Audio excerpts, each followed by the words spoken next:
Assalamualaikum warahmatullahi wabarakatuh. Salam, Om Swastiastu, Namo Buddhaya, salam kebajikan dan salam sejahtera bagi kita semua. Hello everyone, izin memperkenalkan diri. Nama saya Alisa Dwi Putra Hermawan. Saya duduk di bangku kelas 11 di Madrasah Aliyah Negeri 2 Ciamis. Di sini saya akan menjelaskan tentang pemahaman akhlak sebagai pondasi utama. Pengertian akhlak. Akhlak adalah perilaku dan moralitas yang memandu seseorang untuk bertindak sesuai dengan prinsip-prinsip etika dan norma yang diakui secara umum. Pentingnya akhlak dalam kehidupan manusia. Yang pertama, menjamin keadilan. Akhlak membantu memastikan bahwa hukum diterapkan dengan adil dan tidak diskriminatif. Yang kedua, mengurangi korupsi. Akhlak yang baik di kalangan penegak hukum mengurangi peluang korupsi dan penyalahgunaan kekuasaan.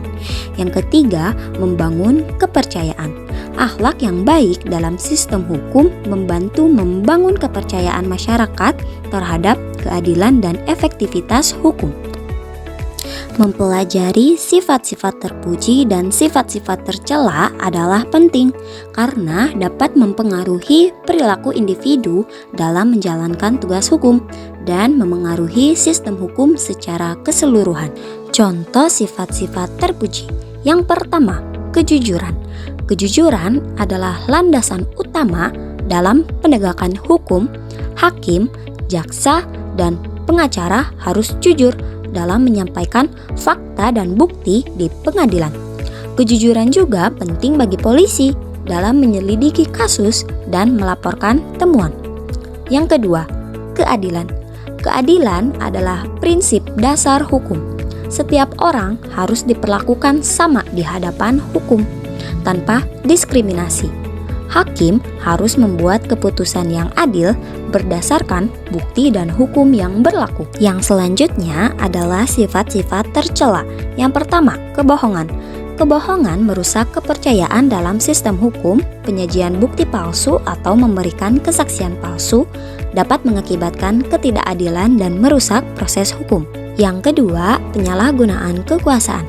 Penyalahgunaan kekuasaan oleh penegak hukum seperti polisi atau hakim untuk kepentingan pribadi atau kelompok tertentu merusak prinsip keadilan dan integritas sistem hukum.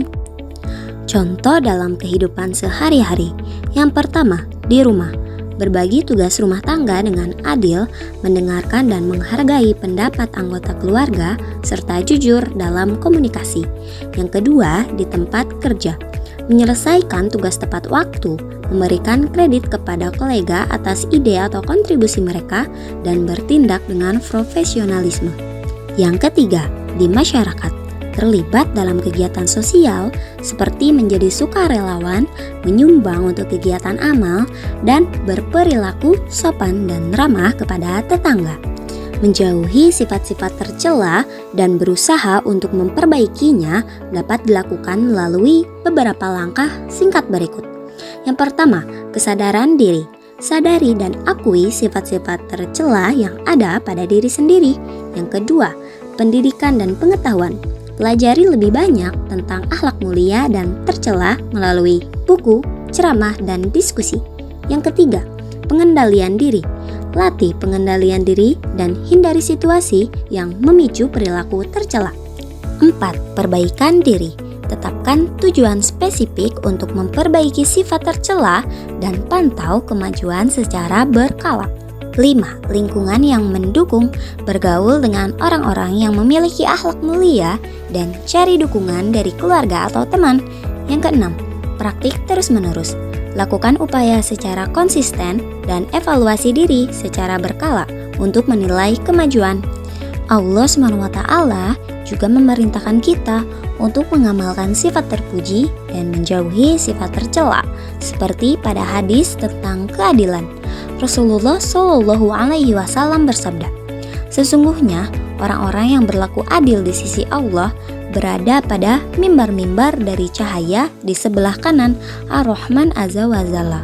Mereka itu adalah orang-orang yang berlaku adil dalam hukum mereka, dalam keluarga mereka, dan apa yang mereka pimpin." Hadis riwayat Muslim. Sekian video dari saya. Mohon maaf apabila banyak kesalahan karena kesalahan datangnya dari saya dan kesempurnaan hanya milik Allah Subhanahu wa taala. Wassalamualaikum warahmatullahi wabarakatuh.